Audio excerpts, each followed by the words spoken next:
Hi guys, I'm Sumbul and welcome to my channel. So in this video, I'm going to test out this ridiculously expensive highlighter from the brand Chantecaille. So if you're interested to know all about it, then keep watching this video. So let's start with the packaging first. So it comes in this very blush toned cardboard box. Okay, so as you can see, this is the container in which the highlighter comes in. It's a very brick shaped container and it's made up of plastic, a very somewhat good quality plastic, and it gets very dirty very easily with the fingerprints, so that's not a very good thing. And it's a little bit tricky to open because the shape is a bit awkward. So if I hold it in my hand like this, I really have to make sure I don't open it in such way that my nail goes into the product, and I just really have to be very careful. And then this is the product inside. So let me start with the price first. It's a 70-pound highlighter. So it's a holiday edition product and it was released in early December of 2017. And it is said to be inspired by sequins, hence the design. So it combines a rose gold highlighter with a sort of sheer pink shimmery shade. And now I'll just swatch it for you guys, both of the shades.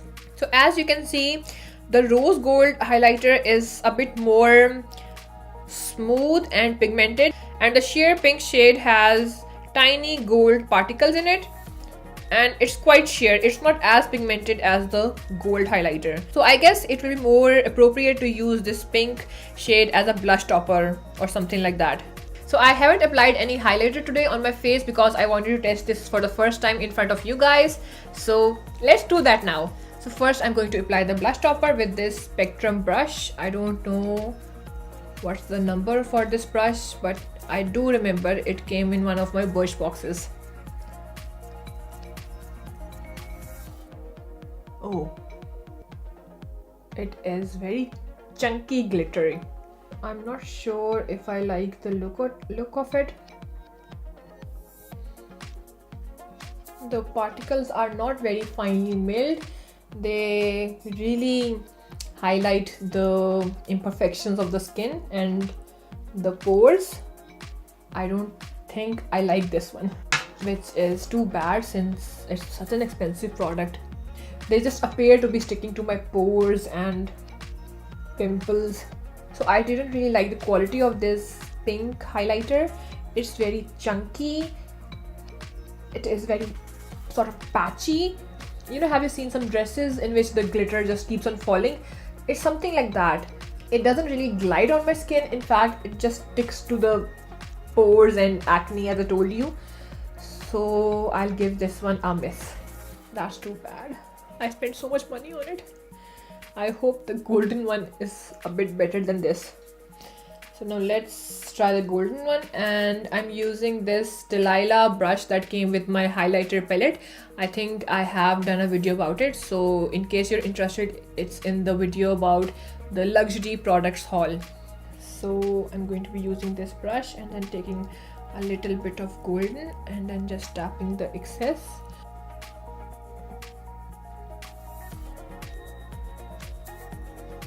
The particles in there are chunky, they don't glide on smoothly, they're very visible individually. It's not a product that will give you a very smooth highlight. In fact, it's very patchy, and I just don't like how it sits on my skin. It doesn't have a very blended or a very smooth texture because, as I told you, it's very patchy.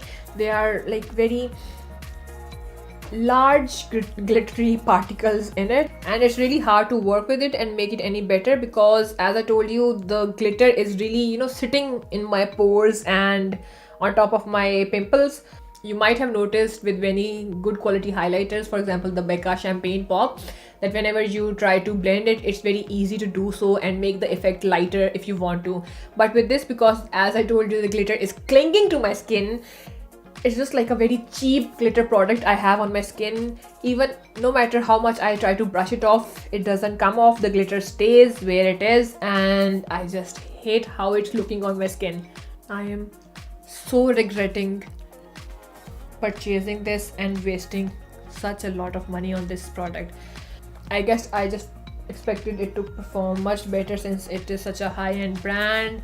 It's so expensive, so the least they could have done is paid attention to the quality of the product, which I don't see happening in this case. So for first impressions, it is entirely a product I regret purchasing, and I'm literally not sure how I will make it work even after, you know, trying it out in many different ways, because the quality is really bad. It's not like I have to play with a shade to make it work or, you know, something like that. The texture, the quality, it's not something I can see myself working with even in the future. It's just sitting in my pores. I don't know how much you can see in the camera, but it literally is just sitting in my pores. It's totally a miss. I regret purchasing this product and I will never recommend it to anyone. For comparison, I'll show you the effect from Becca Champagne Pop. Although I do know and I do realize that I have already quite ruined my makeup. Maybe it's not so visible on camera, but trust me, I have literally ruined my makeup because of this glitter.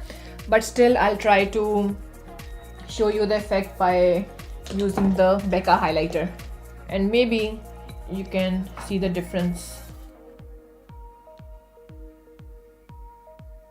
So I think it is appearing a little on camera. If you can see how smoothly this powder glided on my skin and give the required, desired effect. This is what a very good quality highlighter should be. So this was all for today. I hope you enjoyed watching this first impression / mini review of this crazily expensive highlighter.